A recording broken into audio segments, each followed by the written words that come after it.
Hello everyone, this is John. I warmly welcome you all to John's English Academy. ఈ సెషన్లో మనం parts of స్పీచ్కి సంబంధించినటువంటి ఇంట్రడక్షన్ని మరియు parts of స్పీచ్కి సంబంధించినటువంటి క్వశ్చన్స్ని ట్యాకిల్ చేద్దాం. మీరు ఒక్కొక్క క్వశ్చన్ని ట్యాకిల్ చేసేటప్పుడు నేను ఎక్స్ప్లెయిన్ చేస్తూ ఉన్నటువంటి విధానాన్ని, నేను ఎక్స్ప్లెయిన్ చేసేటటువంటి విషయాలను మీరు ఖచ్చితంగా నోట్ డౌన్ చేయండి. పార్ట్స్ ఆఫ్ స్పీచ్కి సంబంధించిన ఎలాంటి డిఫికల్ట్ క్వశ్చన్ వచ్చినా సరే ఈ 100 ఇంపార్టెంట్ క్వశ్చన్స్ లేదా ఈ 100 ఎక్స్పెక్టెడ్ క్వశ్చన్స్ నుంచి మీరు తప్పకుండా నాలెడ్జ్ని వాడి మీరు ఎగ్జామినేషన్లో ఆ బిట్స్కి కరెక్ట్ ఆన్సర్ పెట్టొచ్చండి. పార్ట్స్ ఆఫ్ స్పీచ్ అనేటటువంటిది మనకు యూజువల్గా ప్రతి ఎగ్జామినేషన్స్లో అడగబడేటటువంటి క్వశ్చన్. పార్ట్స్ ఆఫ్ స్పీచ్ ద్వారా మనం వేరియస్ విషయాలను కూడా లింకప్ చేయొచ్చు. ఆ విషయాలను కూడా డిస్కస్ చేద్దాం డ్యూరింగ్ దిస్ సెషన్. ఖచ్చితంగా చాలా ఇంపార్టెంట్ క్లాస్. జాగ్రత్తగా ఒక్కొక్క అంశాన్ని మీరు అబ్జర్వ్ చేయాలి, అర్థం చేసుకోవాలి అండ్ మేక్ షూర్ దట్ ప్రతి క్వశ్చన్ దగ్గర ఇచ్చేటటువంటి అడిషనల్ నాలెడ్జ్ని మీరు ఖచ్చితంగా తీసుకోవాలి. However let us start the session. 100 most important questions of parts of speech. క్వశ్చన్స్ని ట్యాకిల్ చేసే ముందు ఆల్రెడీ మీకు చెప్పినట్టుగా పార్ట్స్ ఆఫ్ స్పీచ్ యొక్క ఇంట్రడక్షన్ని తీసుకుందాం. ఒక్కొక్క పార్ట్ ఆఫ్ స్పీచ్ యొక్క ఫంక్షన్ ఏంటో ఒకసారి మనం అర్థం చేసుకుంటే క్వశ్చన్స్ని ట్యాకిల్ చేయడం ఈజీ అవుతుంది. Elaborated classes on parts of speech యాప్లో అవైలబుల్గా ఉన్నాయండి, along with updated classes. However ఇక్కడ మనం ఒక ఇంట్రడక్షన్ని తీసుకుందాం పార్ట్స్ ఆఫ్ స్పీచ్కి సంబంధించి. మనకు తెలుసు పార్ట్స్ ఆఫ్ స్పీచ్ అనేటటువంటిది ఎంత important chapter. Parts of speech అనేటటువంటి ఈ విషయాన్ని మనం అర్థం చేసుకోవాలి అని అంటే ఫస్ట్ దీని యొక్క తెలుగు మీనింగ్ అర్థం చేసుకోవాలి. భాషా భాగాలు, భాష యొక్క భాగాలు అంటే మనం మాట్లాడే మాటలలో ఉన్నటువంటి వివిధ భాగాలను పార్ట్స్ ఆఫ్ స్పీచ్ అంటారు, తెలుగులో భాషా భాగాలు అంటారు. స్పీచ్ అంటే మాటలు, పార్ట్స్ అంటే భాగాలు. సో పార్ట్స్ ఆఫ్ స్పీచ్ అన్నప్పుడు మీరు యూజువల్గా అబ్జర్వ్ చేస్తే నేను ఒక వాక్యం రాసేస్తే హీ ఈజ్ టీచింగ్ ఇంగ్లీష్ అని ఒక వాక్యాన్ని రాశాను. ఇదొక వాక్యం, దీన్ని నేను మాటల్లో చెప్తున్నాను, హీ ఈజ్ టీచింగ్ ఇంగ్లీష్ అని. ఇప్పుడు ఈ వాక్యంలోని ఈ భాగాలు ఉన్నాయి చూసారా, వీటిని మనం పార్ట్స్ ఆఫ్ స్పీచ్ అంటారు. ఈ వాక్యంలో ఉన్నటువంటి పదాల యొక్క పార్ట్ ఆఫ్ స్పీచ్ తెలియాలి, దాని ఫంక్షన్ తెలిస్తే మనం భాషను అర్థం చేసుకోవడం ఈజీ అవుతుంది. మనకు ఎన్ని పార్ట్స్ ఆఫ్ స్పీచ్ ఉన్నాయో ఒక బేసిక్ క్వశ్చన్ మీ అందరికి తెలుసు. There are 8 parts of speech అండి. ఓకే, 8 పార్ట్స్ ఆఫ్ స్పీచ్లు ఉన్నాయి మనం.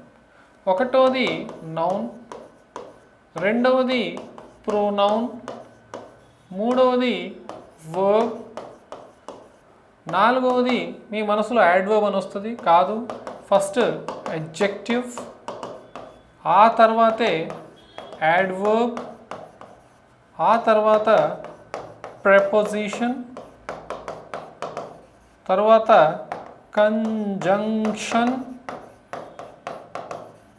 చివరిది ఇంటర్జెక్షన్. సార్ ఎక్కడో నేను 9 పార్ట్స్ ఆఫ్ స్పీచ్లు ఉంటాయి విన్నాను సార్, 9వది ఆర్టికల్స్ అని విన్నాను, కరెక్టేనా? ఆక్స్ఫర్డ్ 8 పార్ట్స్ ఆఫ్ స్పీచ్ని ఐడెంటిఫై చేసింది. మీరు అనుకున్న ఆర్టికల్స్ కూడా అడ్జెక్టివ్లో భాగం తప్ప దాన్ని సెపరేట్ పార్ట్ ఆఫ్ స్పీచ్గా కన్సిడర్ చేయాల్సిన అవసరం లేదు. సో స్టాండర్డ్గా 8 పార్ట్స్ ఆఫ్ స్పీచ్లు ఉన్నాయనే విషయాన్ని మీరు గుర్తుపెట్టుకోవాలి. ఆల్రెడీ మనకు కొన్ని బేసిక్స్ తెలుసు అబౌట్ పార్ట్స్ ఆఫ్ స్పీచ్. నేను ఎన్నో సందర్భాల్లో వివిధ రకాలైనటువంటి క్వశ్చన్స్ని ట్యాకిల్ చేసేటప్పుడు ఈ మధ్య కాలంలో వచ్చినటువంటి యూట్యూబ్ షార్ట్స్ ద్వారా కూడా చాలా విషయాలను ఎక్స్ప్లెయిన్ చేస్తూ వచ్చాను about parts of speech. First చూద్దాం. ఇక్కడ నౌన్ అనేటటువంటిది నేమింగ్ వర్డ్ అని, అంటే మనకు ఆల్రెడీ తెలుసు noun is a name of a person, place, animal, thing అని చెప్తూ ఉంటాం.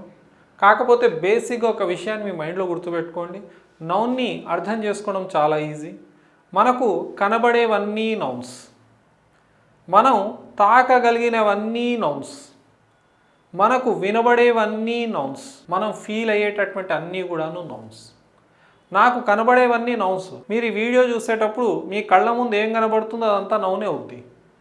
మీరు తాకగలిగిన అన్నీ నౌన్స్ అవుతాయి. కొన్నిటిని మనం తాకలేం కానీ ఫీల్ కాగలుగుతాం.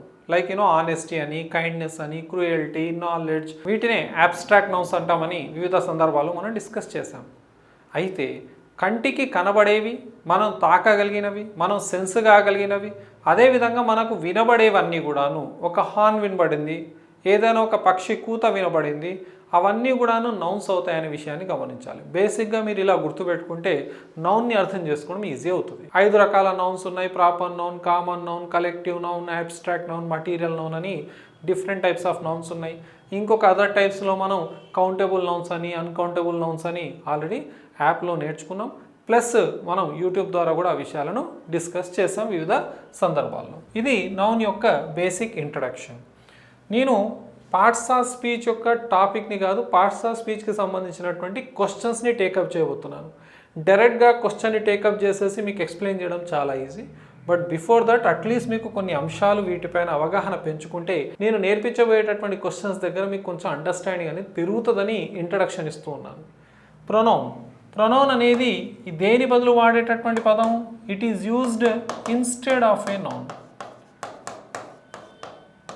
ఒక నౌనుకు బదులుగా వాడబడే పదాన్ని ప్రొనౌన్ అంటారని మనం డిస్కస్ చేసాం. డ్యూరింగ్ టెన్సెస్ కూడా దీని గురించి మాట్లాడాం. దీని ప్రొనౌన్సియేషన్ వచ్చేసి pronoun. Pronoun is used instead of a noun. Pronoun యొక్క వేరియస్ టైప్స్ ఉన్నాయండి. ప్రొనౌన్ అనేటటువంటిది పార్ట్స్ ఆఫ్ స్పీచ్లోనే అతిపెద్ద చాప్టర్. ప్రొనౌన్స్ దగ్గర మనం ఎంత ఫోకస్డ్గా ఉంటే అంతే ఈజీగా మనం క్లాజెస్ని కూడా ట్యాకిల్ చేయవచ్చు బై లర్నింగ్ రిలేటివ్ ప్రొనౌన్. ప్రొనౌన్స్కి సంబంధించినటువంటి వేరియస్ టైప్స్ ఉన్నాయండి. మనం ఇప్పుడు క్వశ్చన్స్ని ట్యాకిల్ చేయబోతున్నాం కదా, అక్కడ మీకు వేరియస్ టైప్స్ మీద కూడా అవగాహన వచ్చేస్తుంది. Okay, so pronoun is used instead of a noun. Personal ప్రొనౌన్స్ని డిస్కస్ చేసాం. I, we, you, they, he, she, it అనేటటువంటివి ఆ విషయాలను ఆల్రెడీ మనం డిస్కస్ చేసాం. నెక్స్ట్ వర్బ్ అనేటటువంటిది ఇదొక యాక్షన్ వర్డ్ అని డిస్కస్ చేసాం. అదేవిధంగా ఇది స్థితిని సూచించడానికి కూడా వాడబడేటటువంటి పదం. It indicates state as well. అంటే స్థితిని తెలపడానికి, కేవలం పనినే కాదు స్థితిని కూడా సూచిస్తుంది. ఉదాహరణకు ఐ టీచ్ ఇంగ్లీష్. ఇక్కడ టీచ్ అనేటటువంటిది ఒక వర్బ్, అది యాక్షన్ని సూచిస్తుంది. I am a teacher. ఇక్కడ ఎక్కడ యాక్షన్ వర్డ్ లేదు, బట్ స్థితిని సూచించడం కోసం యామ్ అనేటటువంటి ఒక హెల్పింగ్ వర్బ్ని వాడడం జరిగింది. దీనికి సంబంధించినటువంటి విషయాలు కూడా మీకు 100 ఇంపార్టెంట్ క్వశ్చన్స్ ఆఫ్ టెన్సెస్ దగ్గర ఎలాబరేటెడ్గా అక్కడ చెప్పడం జరిగింది. ఎవరైతే ఆ క్లాస్ చూడలేదో ఆ క్లాస్ని చూడండి. You understand how primary helping verbs are used as main verbs in a sentence, how they help us to identify tense also.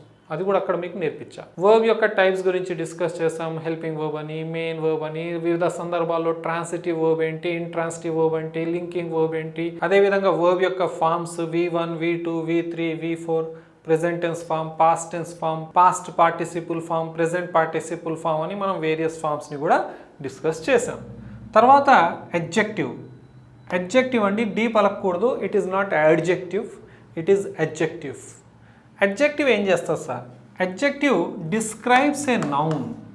ఇది ఒక నౌన్ని డిస్క్రైబ్ చేస్తుందని గుర్తుపెట్టుకోండి. ఇక్కడ రాస్తున్నా, ఇట్ డిస్క్రైబ్స్ ఏ నౌన్ లేదా ప్రొనౌన్. నిన్ననో మొన్ననో ఒక యూట్యూబ్ షార్ట్ అప్లోడ్ చేశాను. అందులో మీకు అడ్జెక్టివ్కి సంబంధించిన ఒక క్వశ్చన్ ఇస్తూ కూడా అట్రిబ్యూటివ్ అడ్జెక్టివ్ ఏంటి, ప్రెడికేటివ్ అడ్జెక్టివ్ అంటే ఏంటి, ఎలా ఐడెంటిఫై చేయాలి, ఈ విషయాలను డిస్కస్ చేసాం. మీరు కనుక ప్రొనౌన్ని ప్రాపర్గా నేర్చుకుంటే అడ్జెక్టివ్ని నేర్చుకోవడం చాలా ఈజీ. మీకు తెలుస్తుంది ఎప్పుడైతే ప్రొనౌన్ని అడ్జెక్టివ్ని కంపేర్ చేస్తారో. More or less same words ఉంటాయి, కానీ ప్లేస్ అనేది, ఫంక్షన్ అనేది మారుతూ ఉంటుంది. ఓ దగ్గర అదే పదం ప్రొనౌన్ అవుతుంది, ఒక దగ్గర అదే పదం అడ్జెక్టివ్ అవుతుంది. ఆ విషయాలను ఇప్పుడు క్వశ్చన్స్ ద్వారా డిస్కస్ చేయబోతున్నాం. సో అడ్జెక్టివ్ యొక్క టైప్స్ గురించి, అడ్జెక్టివ్ యొక్క సీక్వెన్స్ గురించి మనం డిస్కస్ చేసాం. Next adverb. యాడ్వర్బ్ ఎప్పుడైనా సరే అడ్జెక్టివ్ తర్వాత ఎందుకు రాయాల్సి వస్తుంది? ఎందుకు ఆక్స్ఫర్డ్ యాడ్వర్బ్ని అడ్జెక్టివ్ తర్వాత రాస్తుంది? అదర్వైజ్ మన మైండ్లో చూడండి, వర్బ్ అని రాయగానే యాడ్వర్బ్ అని వచ్చేస్తుంది. కానీ ఎందుకు అడ్జెక్టివ్ తర్వాత యాడ్వర్బ్ వచ్చింది? ఎందుకంటే ఒక యాడ్వర్బ్ చేసే పని ఏంటి? ఇట్ డిస్క్రైబ్స్ ఏ వర్బ్, ఒక వర్బ్ని డిస్క్రైబ్ చేస్తుంది. అదేవిధంగా ఒక అడ్జెక్టివ్ని డిస్క్రైబ్ చేస్తుంది, మరొక యాడ్వర్బ్ని డిస్క్రైబ్ చేస్తుంది, ప్రెపోజిషన్ని డిస్క్రైబ్ చేస్తుంది, కంజంక్షన్ని డిస్క్రైబ్ చేస్తుంది, అవసరమైతే ఒక సెంటెన్స్ని కూడా డిస్క్రైబ్ చేస్తుంది అనే విషయాన్ని మనం ఈ మధ్య కాలంలోనే 100 ఇంపార్టెంట్ క్వశ్చన్స్ ఆఫ్ టెన్సెస్ దగ్గర డిస్కస్ చేసాం. ఆర్టికల్స్ దగ్గర కూడా ఈ విషయాన్ని మీకు ఎక్స్ప్లెయిన్ చేశాను. ఎలా ఒక యాడ్వర్బ్ పనిచేస్తుంది, దా అనేది ఆర్టికల్, అడ్జెక్టివ్, డిటర్మినరే కాకుండా ఒక యాడ్వర్బ్గా కూడా ఎలా వాడతాం అనేది ఆర్టికల్స్ దగ్గర కూడా మీకు ఎక్స్ప్లెయిన్ చేశాను నేను.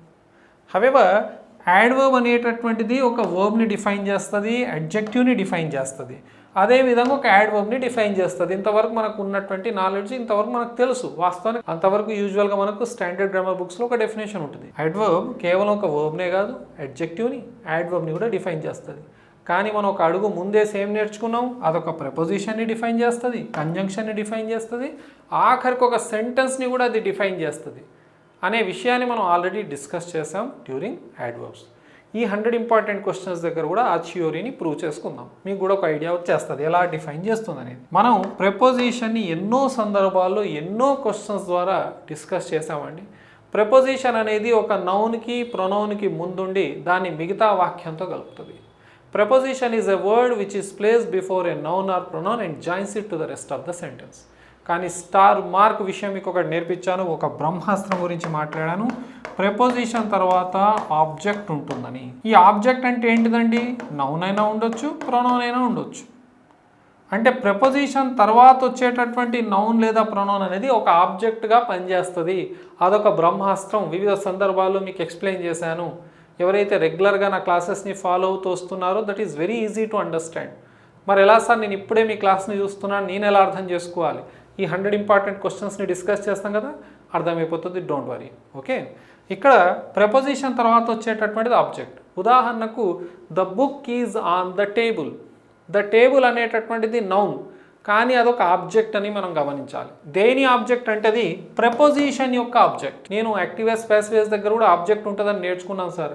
అది వర్బ్ యొక్క object. I play cricket. I play what? Cricket. అది వర్బ్ యొక్క ఆబ్జెక్ట్. నేను మాట్లాడుతుంది ప్రపోజిషన్ యొక్క ఆబ్జెక్ట్ గురించి. ఇది తెలిస్తే మీకు ఎన్నో అంశాలు నేర్చుకునే ఛాన్సెస్ ఉంటుందండి. అందుకే దీని పేరే నేను బ్రహ్మాస్త్రం అని పెట్టాను. ప్రపోజిషన్ తర్వాత ఆబ్జెక్ట్ వస్తుందనే విషయం కనుక మనకు అర్థమైతే గ్రామర్లో ఎన్నో అంశాలను మనం ట్యాకిల్ చేయవచ్చు. సో ప్రపోజిషన్ తర్వాత వచ్చేటటువంటి పదం ఆబ్జెక్ట్ ఉంటుంది, అది నౌన్ లేదా ప్రొనౌన్గా ఉంటుంది ఇన్ అసర్టివ్ సెంటెన్సెస్. ఇంట్రాగేటివ్ సెంటెన్సెస్లో ప్రపోజిషన్ యొక్క ప్లేస్ వేరే ఉంటుంది, దాని గురించి మనం ఫర్దర్గా డిస్కస్ చేయవచ్చు. Next conjunction. దీని పలికే విధానం కంజంక్షన్. కలిపే పదాన్ని కంజంక్షన్ అంటారు. కంజంక్షన్ గురించి వేరియస్ సందర్భాల్లో డిస్కస్ చేసాం. కంజంక్షన్ అనే పదం ఏం చేస్తుంది, వర్డ్స్ని కలుపుతుంది, ఫ్రేజెస్ని కలుపుతుంది, క్లాజెస్ని కలుపుతుంది, సెంటెన్సెస్ని కూడా కలుపుతుంది అని చెప్పాను. కంజంక్షన్ 2 రకాలని మీకు యాప్లో నేర్పించాను. కోఆర్డినేటింగ్ కంజంక్షన్స్, సబార్డినేటింగ్ కంజంక్షన్స్ అని. కోఆర్డినేటింగ్ కంజంక్షన్స్ మళ్ళీ 4 రకాలని నేర్చుకున్నాం. అందులో క్యుములేటివ్ అని, అడ్వర్సేటివ్ అని, ఆల్టర్నేటివ్ అని, ఇలేటివ్ అని 4 రకాల కంజంక్షన్స్ గురించి డిస్కస్ చేసాం. సబార్డినేటింగ్ కంజంక్షన్స్ని మనం ఒక లిస్ట్ ద్వారా డిస్కస్ చేయడం జరిగింది. సార్ ఎలా మనం కంజంక్షన్ యొక్క టైప్స్ని నేర్చుకోవచ్చు అంటే, మీరు ఎప్పుడైతే 100 important questions of parts of స్పీచ్ని కంప్లీట్ చేస్తారో తప్పకుండా మీకు కంజంక్షన్ పైన కూడా అవగాహన వచ్చేస్తుందండి. హవెవర్ కంజంక్షన్స్ యొక్క టైప్స్ అని నేను చెప్పాను 2. ఏంటివి? Coordinating conjunctions, subordinating conjunctions. Coordinating కంజంక్షన్స్ని మనం ఫ్యాన్ బాయ్స్ అనేటటువంటి ఒక షార్ట్ ఫామ్లో కూడా మనం నేర్చుకోవచ్చు. కోఆర్డినేటింగ్ కంజంక్షన్స్ని ఫ్యాన్ బాయ్స్. ఓకే, ఎఫ్ అంటే ఫర్, ఏ అంటే అండ్, ఎన్ అంటే నార్, బి అంటే but, O or, Y yet, S అంటే ఇక్కడ రాస్తున్నా సో. ఈ ఫ్యాన్ బాయ్స్ని కోఆర్డినేటింగ్ కంజంక్షన్స్ అంటారు. ఇలా ఫ్యాన్ బాయ్స్ అనేది మన మెథడాలజీ బుక్స్లో కూడా ఉంటుంది, వేరియస్ ఎగ్జామినేషన్స్లో కూడా అడగడం జరిగింది. ఫ్యాన్ బాయ్స్ అనేటటువంటి ఒక షార్ట్ ఫామ్లో కోఆర్డినేటింగ్ కంజంక్షన్స్ని గుర్తుపెట్టుకోవచ్చు. సందర్భం వచ్చిందని అక్కడ రాశాను. ఇంటర్జెక్షన్ అనేటటువంటిది సడన్ ఫీలింగ్ ఆఫ్ జాయ్ని, సారోని, గ్రీఫ్ని తెలపడం కోసం ఇంటర్జెక్షన్స్ని వాడతాం. రకరకాలైనటువంటి మనకు ఇంటర్జెక్షన్స్ ఉన్నాయి. లైక్ హుర్రా అని ఉంది, లేదా బ్రావో అని ఉంది, అలాస్ అనే పదాలు ఉన్నాయి. ఓకే, మనం ఇప్పుడు పార్ట్స్ ఆఫ్ స్పీచ్ని డిస్కస్ చేయబోతున్నాం కదా క్వశ్చన్స్ ద్వారా. సో అక్కడ మీరు ఇంకొన్ని విషయాలను కూడా నేర్చుకోవచ్చు. నేను పార్ట్స్ ఆఫ్ స్పీచ్ని డైరెక్ట్గా క్వశ్చన్స్ ద్వారా స్టార్ట్ చేయకుండా కొంతవరకు మీకు ఇంట్రడక్షన్ ఇవ్వడానికి ట్రై చేస్తానండి. వాస్తవానికి పార్ట్స్ ఆఫ్ స్పీచ్ ఒక ఎలాబొరేటెడ్ చాప్టర్ అండి. దాని గురించి ఆల్రెడీ నేను యాప్లో నేర్పించేసి అక్కడనే అప్డేటెడ్ క్లాసెస్ని కూడా యాడ్ చేస్తున్నాం. హవెవర్ ఈ క్లాసెస్ ద్వారా మ్యాక్సిమైజ్ చేద్దాం మన నాలెడ్జ్ని అబౌట్ పార్ట్స్ ఆఫ్ స్పీచ్. ఒక్కొక్క క్వశ్చన్ని ఇప్పుడు ట్యాకిల్ చేద్దాం. ఈ క్వశ్చన్స్ని మనం ట్యాకిల్ చేసే ముందు ఒక విషయాన్ని మీరు ఖచ్చితంగా అర్థం చేసుకోవాల్సిన అవసరం ఉంది. ఒకే పదం మల్టిపుల్ పార్ట్స్ ఆఫ్ స్పీచ్గా పనిచేస్తుంది. ఒకే పదం 4 పార్ట్స్ ఆఫ్ స్పీచ్గా పనిచేసేటటువంటి సందర్భాలను కూడా చూస్తాం. సేమ్ పదం ఉంటుంది, కానీ ఒక్కొక్క వాక్యంలో ఒక రకమైనటువంటి ఫంక్షన్ వల్ల ఆ పార్ట్ ఆఫ్ స్పీచ్ అనేది దాన్ని మారిపోతుంది. ఈ విషయాన్ని మీరు డైజెస్ట్ చేసుకోవడానికి రెడీగా ఉండాలి. అంటే స్టాండర్డ్గా జాన్ అనే పదం కనబడింది కదా, జాన్ అంటే నౌన్ అని మీరు ఇలా ఫిక్స్ కావడానికి వీల్లేదు. అదే జాన్ని నేను అడ్జెక్టివ్గా కూడా వాడతా. అర్థమైందా? ఉదాహరణకు నేను జాన్ అకాడమీ అన్నాను. అకాడమీ నౌన్ అవుద్ది, జాన్ అనే పదం అడ్జెక్టివ్ అవుతుంది. అంటే మీరు ఎక్కడైనా సరే ద కపిల్ శర్మ షో అని మీకు ఎగ్జాంపుల్ ఇచ్చాను ఆర్టికల్స్ దగ్గర. Kapil Sharma is the name of A person, నేను నౌన్ అనేస్తాను సార్. కానీ అక్కడ నేను చెప్పిన ద కపిల్ శర్మ షోలో కపిల్ శర్మ ఒక అడ్జెక్టివ్. అంటే ఒకే పదం మల్టిపుల్ పార్ట్ ఆఫ్ స్పీచ్గా పనిచేస్తుందండి. ఆ మెచ్యూరిటీ ఖచ్చితంగా డెవలప్ చేయాలి. రిజిడ్గా ఎప్పుడు ఒక విషయాన్ని నేర్చుకోకూడదు. ఖచ్చితంగా ఫ్లెక్సిబిలిటీ ఉండాలి. ఒక విషయాన్ని యాక్సెప్ట్ చేయాలి. ఒక విషయాన్ని అర్థం చేసుకునే తత్వం ఉండాలి. నేను ఆల్రెడీ మీకు ఎన్నో సందర్భాలు చెప్పాను. నిజంగా నేను గ్రామర్ ఎంతో కొంత నేర్చుకున్నానంటే దానికి కారణం ఒక్కటే, I never questioned grammar. I accepted what is return, what is explain. నేను ఏదైతే రాయబడిందో, ఏదైతే ఎక్స్ప్లెయిన్ చేయబడిందో ఆక్స్ఫర్డ్లో, దాన్ని యాక్సెప్ట్ చేశాను. క్వశ్చన్ చేయలేదు. ఎస్, డౌట్ రేజ్ అయింది ఒక విషయాన్ని నేర్చుకునేటప్పుడు, దానికోసం ప్రోబింగ్ చేశాను. కాబట్టి యాక్సెప్టెన్స్ అనేది చాలా ఇంపార్టెంట్ అండి. ఏ విషయాన్నైనా మీరు నేర్చుకోవాలంటే ఫస్ట్ ఆ విషయాన్ని యాక్సెప్ట్ చేయాలి. అప్పుడు మనం ఈజీగా అర్థం చేసుకోవచ్చు. Now let us tackle questions. First క్వశ్చన్ని ట్యాకిల్ చేద్దాం. ఈ ఫస్ట్ క్వశ్చన్ ఆఫ్టర్తో ఉంది మనకు. Let us see. She arrived after the show. ఇక్కడ ఆఫ్టర్ అనే పదం యొక్క పార్ట్ ఆఫ్ స్పీచ్ ఏంటి? మీరు ఒక విషయాన్ని జాగ్రత్తగా వినండి, అర్థం చేసుకోండి. ఆఫ్టర్ అనే పదం కానీ బిఫోర్ అనే పదం కానీ, ఈ రెండు పదాల తర్వాత ఏదైనా ఒక నౌన్ కానీ లేదా ఏదైనా సమయం కానీ ఇస్తే ఆ ఆఫ్టర్ లేదా బిఫోర్ అనేవి ప్రెపోజిషన్స్ అవుతాయి. డన్. నెక్స్ట్, ఇదే ఆఫ్టర్ లేదా బిఫోర్ తర్వాత ఏదైనా క్లాజ్ ఉంటే, క్లాజ్ అంటే ఏంటి sir? Subject plus verb combination ఉంటే.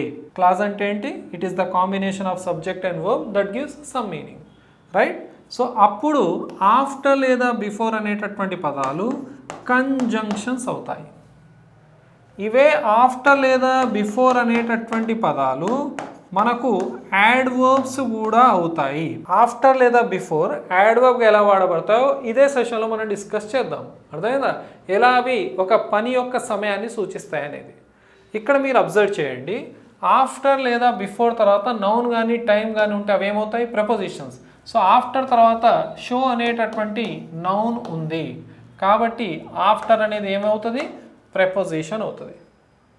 ఈ ద షో అనేది దేని యొక్క ఆబ్జెక్ట్గా పనిచేస్తుంది అంటే ప్రపోజిషన్ యొక్క ఆబ్జెక్ట్గా పనిచేస్తుందని ఆల్రెడీ మనం ఇంట్రడక్షన్లో నేర్చుకొని ఉన్నాం.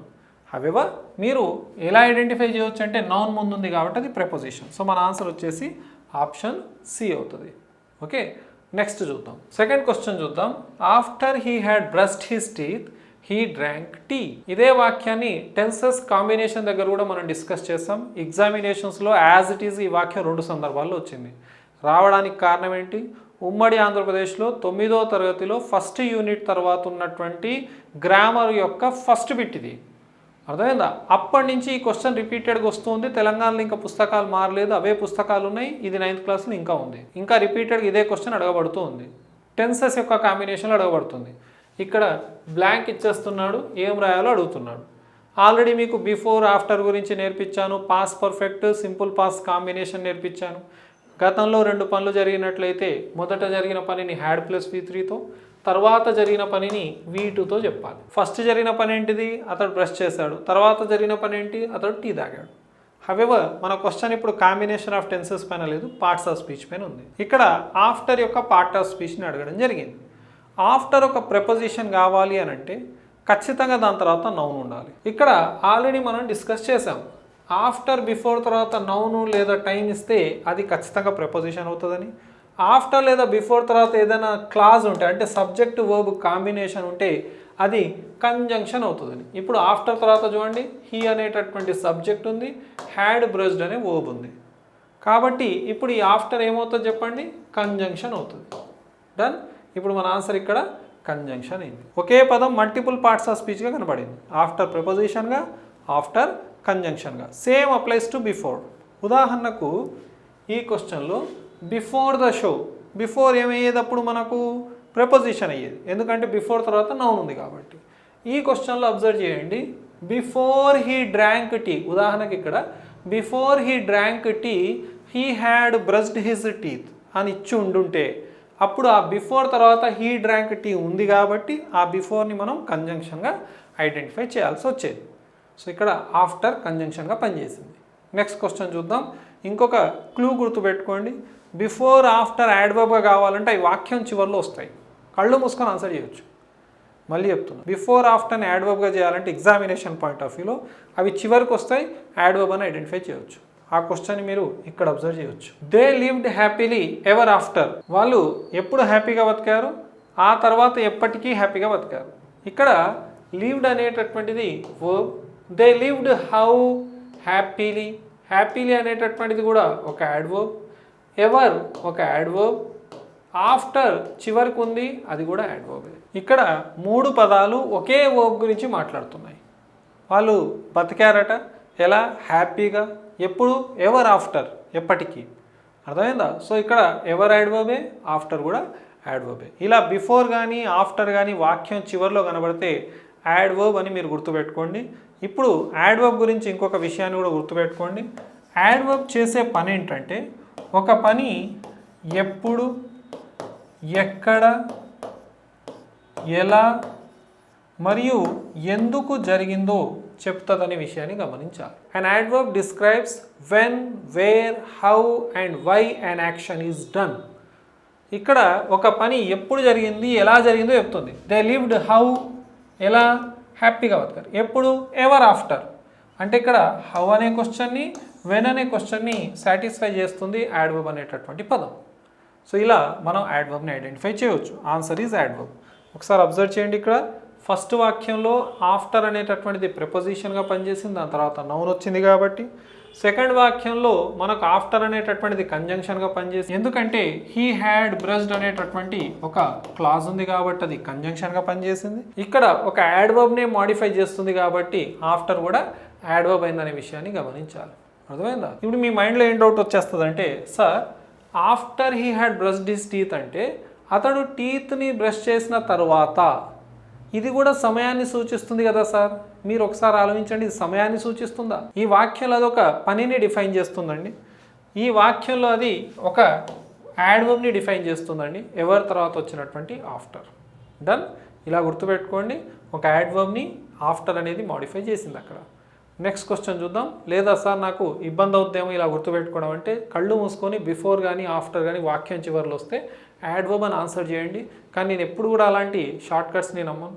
ఖచ్చితంగా కాన్సెప్ట్ పైన అవగాహన ఉండాలి. ఒకసారి అర్థం కాని విషయం మరెప్పుడైనా అర్థం కావచ్చు, ఒకసారి కాదు 4 సార్లు వింటే అర్థం కావచ్చు. అది గమనించాలి. As I told you, grammar నేర్చుకునేటప్పుడు యాక్సెప్టెన్స్ అనేది చాలా ఇంపార్టెంట్. ఓహో ఇది ఇంతే, ఇలా ఉంది, ఈ రూల్ ప్రకారం ఇది యాడ్వర్బ్, ప్రిపోజిషన్, కంజంక్షన్ అయింది, దాన్ని మీరు అర్థం చేసుకుంటే చాలండి. డన్. నెక్స్ట్ క్వశ్చన్ చూద్దాం. The child is playing out side. ఇక్కడ అవుట్ సైడ్ అనేటటువంటి పదాన్ని అండర్లైన్ చేయడం జరిగింది. ఈ అవుట్ సైడ్ అనే పదం యొక్క పార్ట్ ఆఫ్ స్పీచ్ని ఐడెంటిఫై చేద్దాం. The child is playing where. ఇక్కడ ఈజ్ ప్లేయింగ్, అబ్బాయి ఆడుతున్నాడు. ఎక్కడ ఆడుతున్నాడు అని క్వశ్చన్ చేస్తే ఆన్సర్ ఏమొస్తుంది? Out side. ఇది యాడ్వర్బ్ అవుతుంది. ఎలా సార్? ఒక పని ఎప్పుడు, ఎక్కడ, ఎలా, ఎందుకు జరిగిందో చెప్పే పదం ఏమవుతుంది? యాడ్వర్బ్ అవుతుంది. సో ఇక్కడ the child is playing where అంటే మనకు ఆన్సర్ ఏమొచ్చింది? అవుట్ సైడ్ అనేటటువంటి పదం ఆన్సర్గా వచ్చింది. అదే మనకు యాడ్వర్బ్ అవుతుంది. సార్ ఎప్పుడు అవుట్ సైడ్ అనే పదం, ఇన్సైడ్ అనే పదం యాడ్వర్బ్స్ అయినా సార్? ఇప్పుడు కొన్ని ఎగ్జాంపుల్స్ని అబ్జర్వ్ చేయండి. Okay, he is standing out side the hall. ఇప్పుడు ఈ అవుట్ సైడ్ అనేటటువంటి పదం మనకు యాడ్వర్బ్ లాగా పనిచేస్తుంది అనే డౌట్ వస్తుంది మైండ్లో. అది యాడ్వర్బ్ కావాలి అని అంటే వాక్యం అంతటితోనే ఎండ్ అయిపోవాలి. కానీ దాని తర్వాత కనుక ఏదైనా ఒక నౌనో ప్రొనౌన్ వచ్చేసిందని అనుకోండి, అవుట్ సైడ్గా యాడ్వర్బ్గా పనిచేయదు. ఇప్పుడు అవుట్ సైడ్ అనే పదం ప్రిపోజిషన్గా మారుతుంది. ప్రిపోజిషన్ తర్వాత వచ్చేదే అబ్జెక్ట్, నౌన్ లేదా ప్రొనౌన్ ఉంటుంది. సార్ హీ స్టాండింగ్ వేర్ అంటే అవుట్ సైడ్ వస్తుంది కదా సార్? వస్తుంది. ఎప్పుడు? ఇక్కడ ఫుల్ స్టాప్ పెట్టేస్తే వచ్చేస్తుంది. అప్పుడు మీరు పెట్టండి యాడ్వర్బ్ అని. అదే అవుట్ సైడ్ లేదా ఇన్సైడ్ అనే పదం తర్వాత ఒక నౌన్ కనబడింది అనుకోండి, అప్పుడు అది ప్రపోజిషన్గా మారుతుంది. జాగ్రత్త, ఈ విషయాలు మీరు చాలా క్షుణ్ణంగా అబ్జర్వ్ చేసి అర్థం చేసుకోవాల్సిన అవసరం ఉంటుంది. నెక్స్ట్, ఈ వాక్యం ఇక్కడితో ఎండ్ అయిపోతే నో డౌట్ అప్పుడు అవుట్ సైడ్ మీకు యాడ్వర్బ్గా పనిచేస్తుంది. He standing outside, he standing where, outside వచ్చేది.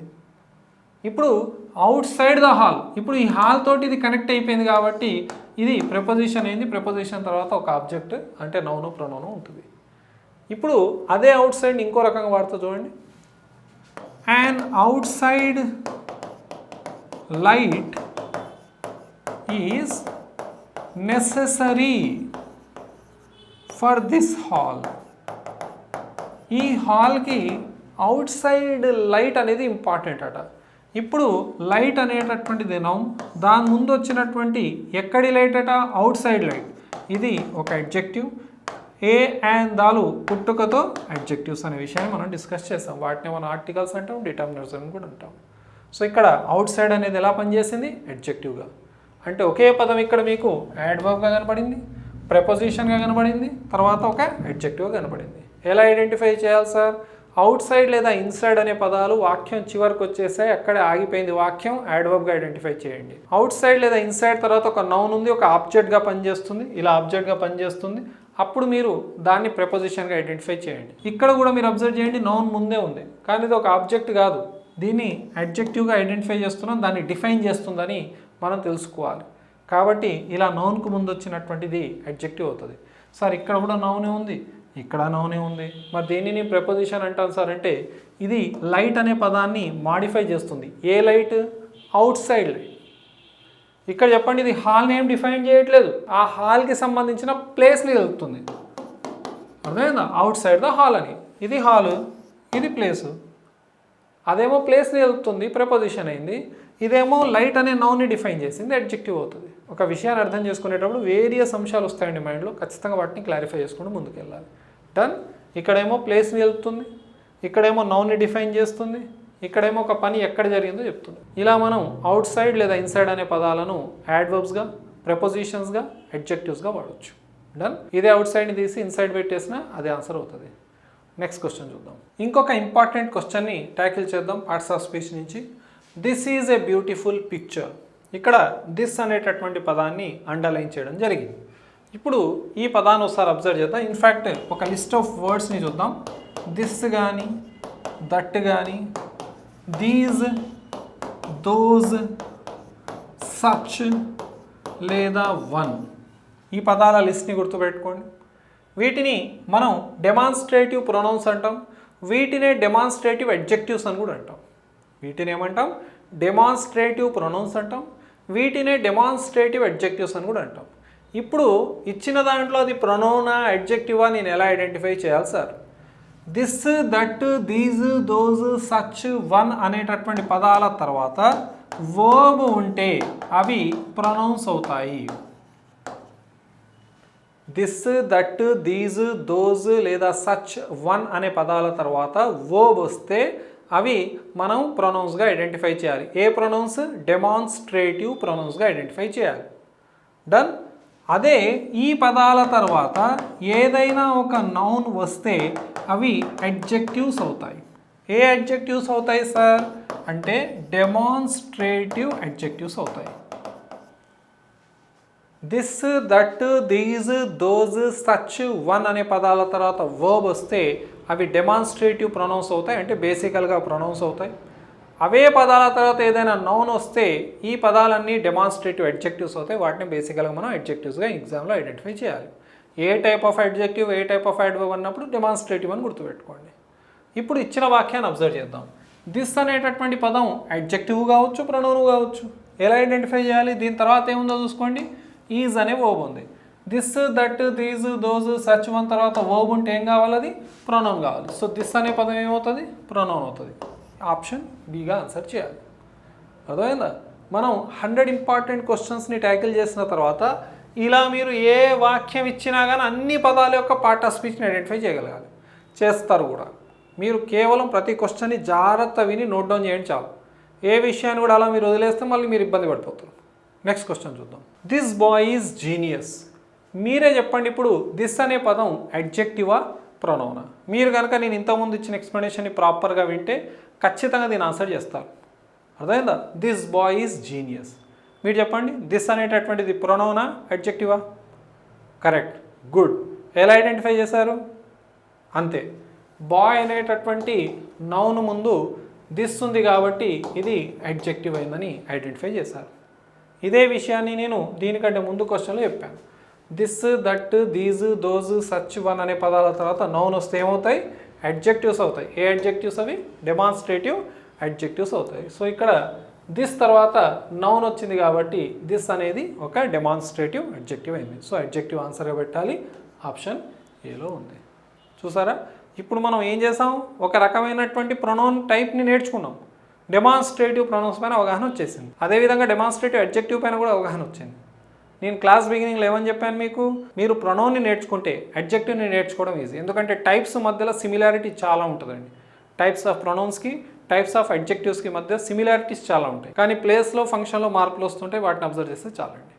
నెక్స్ట్ క్వశ్చన్ చూద్దాం. కంజంక్షన్స్ నుంచి ఒక క్వశ్చన్ వచ్చిందండి. ఈ మధ్య కాలంలో ఇలాంటి క్వశ్చన్స్ని మనం చూస్తున్నాం ఎగ్జామినేషన్స్లో. ఒకప్పుడు పార్ట్స్ ఆఫ్ స్పీచ్ని ఐడెంటిఫై చేయమని చెప్పేది. ఇప్పుడు స్పెషల్గా కంజంక్షన్స్ని బ్లాంక్స్ రూపంలో అడుగుతూ ఉన్నాడు. సార్ ఎలా ఐడెంటిఫై చేయాలి సార్? కంజంక్షన్ యొక్క రూల్స్ తెలియాలా?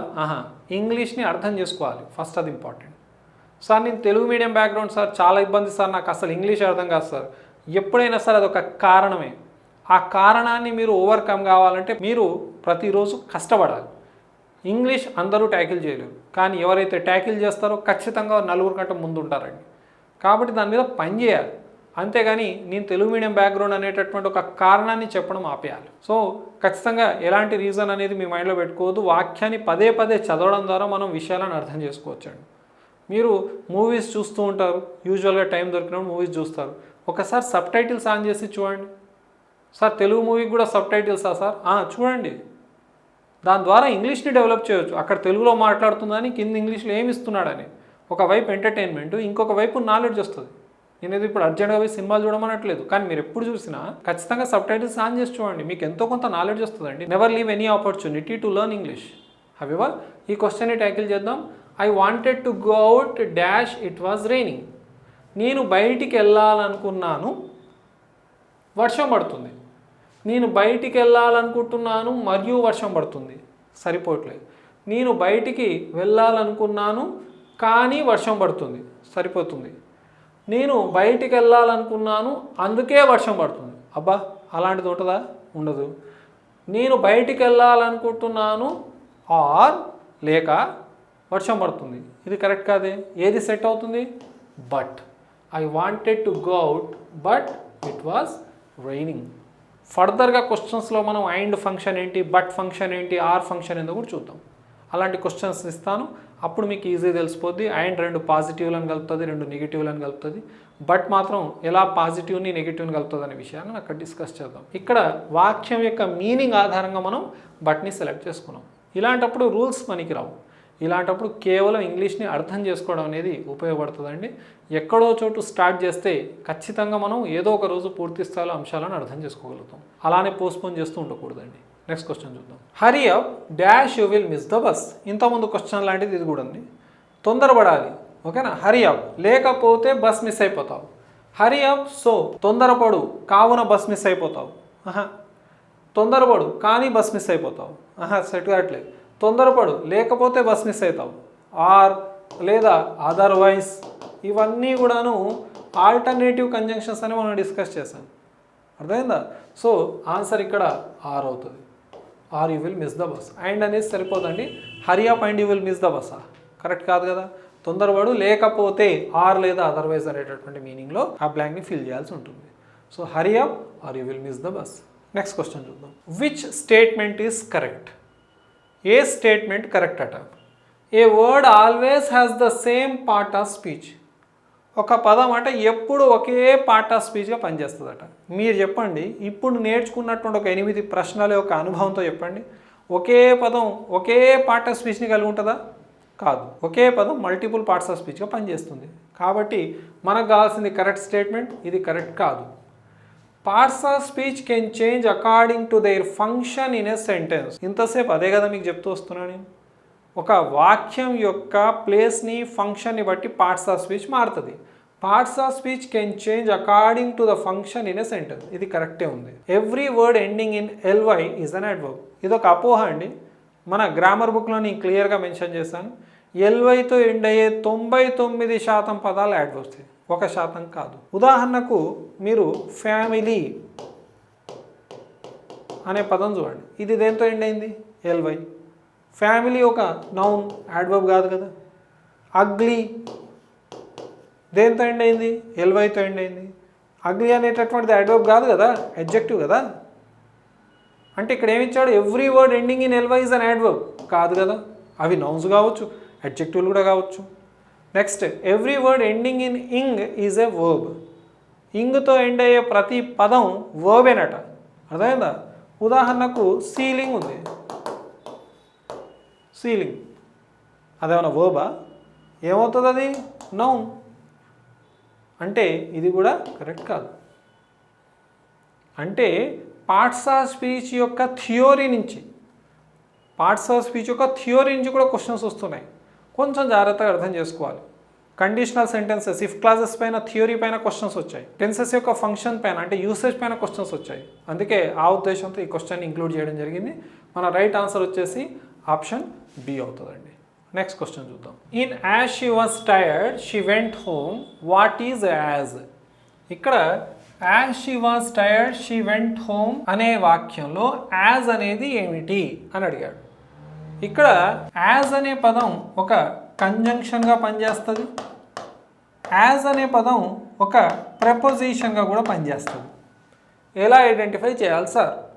ఎప్పుడైనా గుర్తుపెట్టుకోండి, కంజంక్షన్గా పనిచేయాలంటే దాని పక్క క్లాజ్ ఉండాలి. As plus clause.